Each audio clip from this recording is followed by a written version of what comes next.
அல்லாஹ் இந்த பூமியில் மலைகளை அல்லாஹ் சக்தியாக படைத்திருக்கிறார். சொன்னார்கள் இல்லை, அந்த மலைகளை உடைக்கக்கூடிய இரும்பை அல்லாஹ் படைத்திருக்கிறான். வாக்குவல் ஹதீத், இரும்புதான் மிக சக்தியானதாக இருக்கிறது. இல்லை, அந்த இரும்பை கரிக்கக்கூடிய நெருப்பை அல்லாஹ் சக்தியாக படைத்திருக்கிறான். ஃபன்னாரு அக்வா, அந்த நெருப்பு தான் இந்த உலகத்தில் சக்தி வாய்ந்ததாக இருக்கிறது. சொன்னார்கள் இல்லை, அந்த நெருப்பை அணைக்கக்கூடிய வல்மாஉ அக்வா, தண்ணீரை அல்லாஹ் படைத்திருக்கிறான்.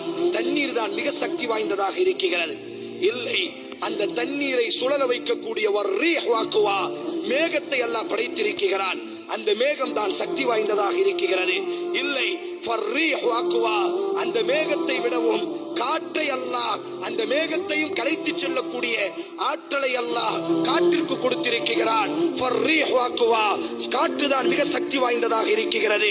இல்லை இல்லை, அந்த காற்றையும் மனிதன் தனது கைகளிலும் தனது பாக்கெட்டிலும் சேமிக்கிறான். ஃபல் இன்சான் அக்வா, மனிதன் தான் மிக சக்தி வாய்ந்தவனாக இருக்கிறான். இல்லை, அந்த மனிதனையும் தூக்கம் மிகைத்து விடுகிறது. ஃபன்னௌமு அக்வா, தூக்கம் தான் மிக சக்தி வாய்ந்ததாக இருக்கிறது. இல்லை இல்லை, அந்த தூக்கத்தையும் கவலைகள் மிகைத்து விடுகிறது. வல் ஹம்மு அக்வா, கவலைகள் தான் இந்த உலகத்திலேயே மிகப்பெரிய சக்தி வாய்ந்ததாக இருக்கிறது. யாரை அல்லாஹ் சோதிக்க நாடுவானோ அவர்களின் மீது அல்லாஹ் இந்த கவலை என்ற தனது பட்டாளத்தை அல்லாஹ் சாட்டி விடுவான்.